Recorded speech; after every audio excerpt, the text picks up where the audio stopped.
¿Qué tal? Muy buenas, bienvenidos a su cita con los mercados de la mano de Beca. Parece mentira.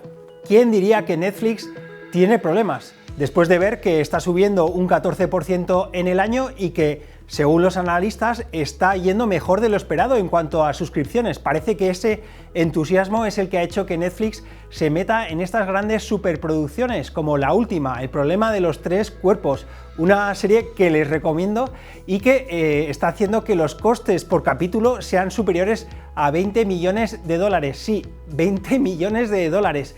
Y es que, a pesar de todo ello, no es oro todo lo que reluce. La semana pasada veíamos cómo la acción caía más de un 10% y es porque a partir del 2025 la compañía no va a decir cómo evolucionan la cantidad de suscriptores.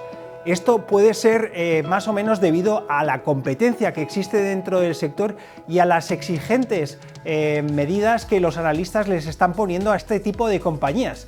Ya ven, la falta de información está haciendo que muchas compañías vayan a peor y la información actualmente es poder. Necesitamos nosotros como inversores más información en geopolítica, política monetaria y en visión de beneficios de empresas.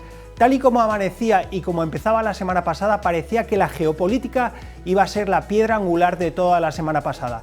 Empezamos viendo subidas fulgurantes del petróleo que acababan en la semana con caídas del menos 3%. ¿Por qué? Porque vimos una respuesta de Israel ante el ataque del fin de semana pasado de Irán que dejó la contienda en una tensa calma.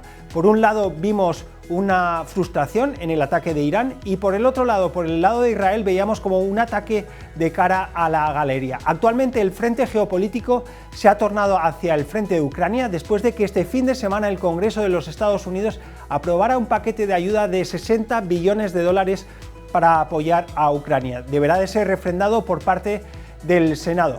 Pues, ¿qué es lo que la semana pasada movió a los mercados? Principalmente las declaraciones de política monetaria y las mayores dudas respecto a los crecimientos de beneficios empresariales. Empezaremos por la primera parte. En la parte de política monetaria, la semana pasada vimos como el presidente de la Reserva Federal, Powell, dijo que tardaría más en llegar a ese objetivo del 2% de inflación para los Estados Unidos, con lo cual el mercado empezaba a estar temeroso respecto a los posibles recortes en este 2024. También vimos otros componentes de la Fed, como puede ser Williams o Kaspari, que decían que ellos no veían ningún cambio de tipos de interés para la Fed durante este año.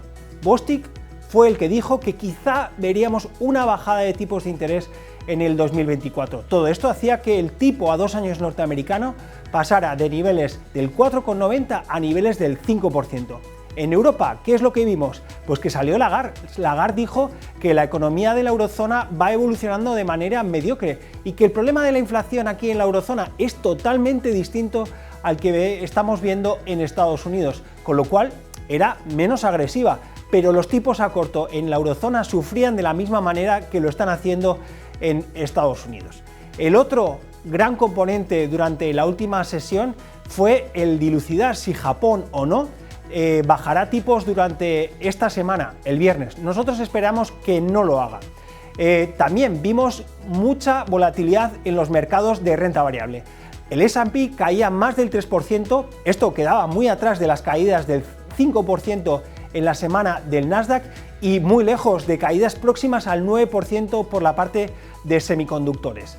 ASML decía que los pedidos en la primera parte del año habían sido peores de lo esperado y Taiwan Semiconductors decía que para el resto del año veía que las perspectivas del negocio eran excesivamente optimistas respecto a lo que los analistas están pensando. Esto ponía en serias dudas la evolución de uno de los sectores más prodigados dentro de las carteras de los inversores, como es todo lo ligado a la inteligencia artificial.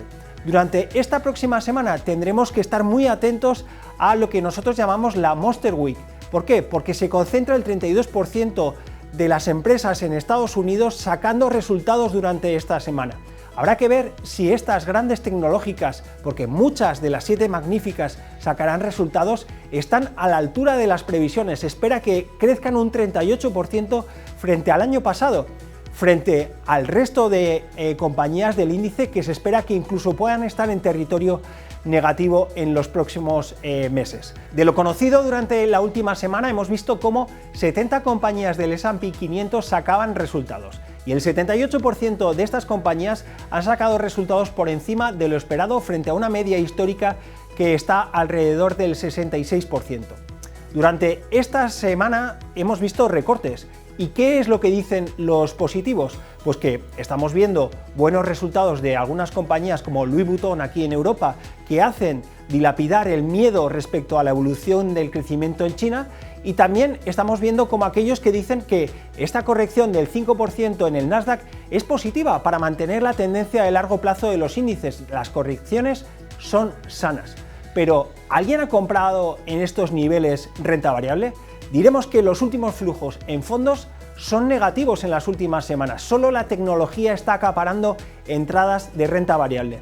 Y después, en la parte de derivados, diremos que hay dos opciones. En la parte de futuros listados, hemos visto cómo la gente está comprando futuros sobre el S&P, pero en la parte de opciones de cobertura estamos viendo también bastantes compras.